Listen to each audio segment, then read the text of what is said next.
Hey guys, welcome back. My name is Ben. We're here today to solve creative fatigue.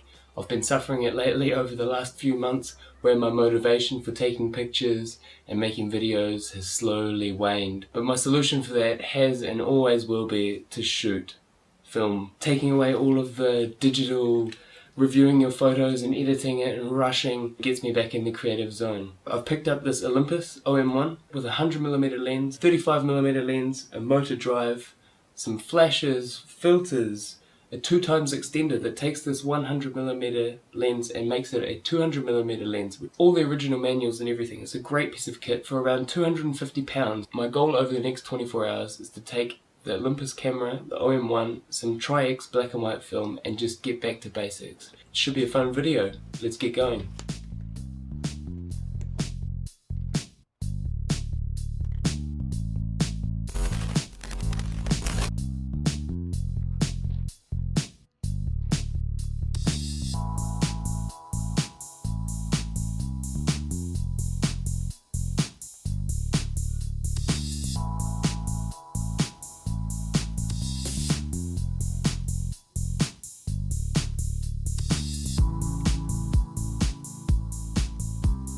I tell you, it's not easy to do everything. To load film, to walk around and to film yourself. Every single person shot film if they wanted to take photos. It's crazy. Nowadays we take it for granted. We're very lucky. You line it up with these sprockets here and then wind it so it's just, see, it's just on at the top there. Shut the door. Wind it. Shoot. And you're off. I've got this first person mount here, and what I'll do is screw the camera on top of it and you can see what I'm seeing through the top of this camera. We can take photos together.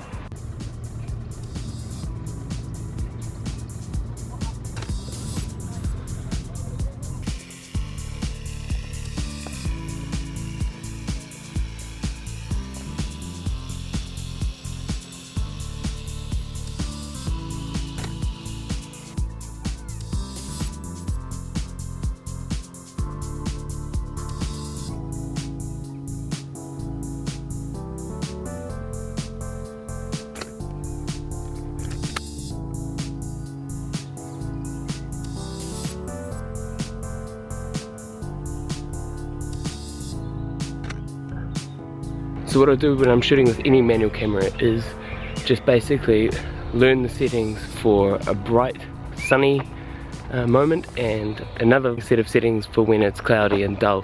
You can change the shutter speed to be faster or lower, or the aperture to be more open or more narrow, to let more light in or let less light in, depending on the situation. All I've been doing is just altering the aperture and keeping the shutter speed nice and high, because the worst is when you get these blurry shots. Follow the rule of 1 divided by whatever the focal length is.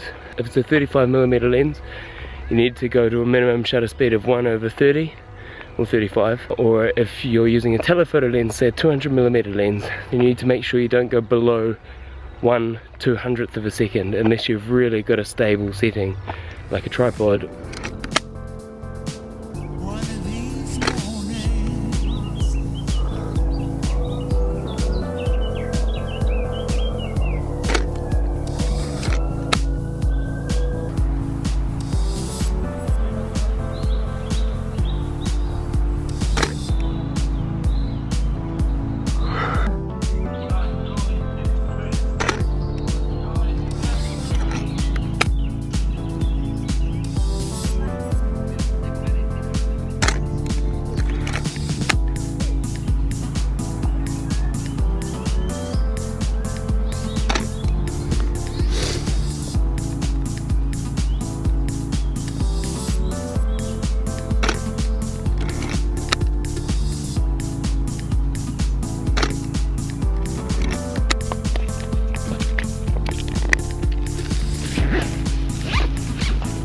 I don't know much about gunshots. Do you think there's a gun bullet holes? They certainly look like it. It's pretty crazy because there's houses over there.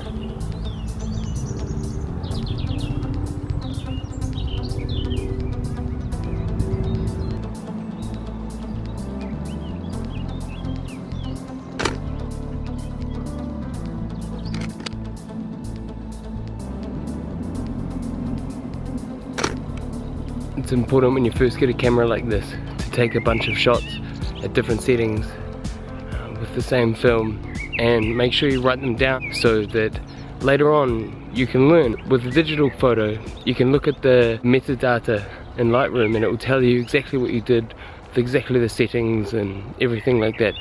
But with film it doesn't happen. You don't know what you did unless you can remember. It's often very difficult to repeat. So what I did there was I shot one photo at 1/500th of a second at f8, and that gave me one stop overexposed, and then I dropped it to f11, which lowers it by one stop of light. So I know in my head that they are one stop different, and it's interesting to compare how that will show up on the film itself in the final negative. Anyway, the more you know. Well, that's it. I've shot the entire roll of film, 36 photos, all in Tri-X in black and white. I'm interested to find out how the camera works, what all the different exposures were, what all the different focal lengths look like, whether there's distortion with the extended tubes, and who knows what close-up photos look like. I have no idea yet. If you'd like to see more videos like this, just let me know by hitting that thumbs up button down below, and subscribe of course.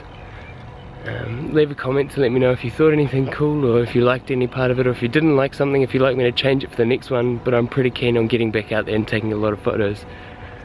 Shooting film certainly helps, I must admit. Okay, thanks for watching, it's been fun. Bye for now.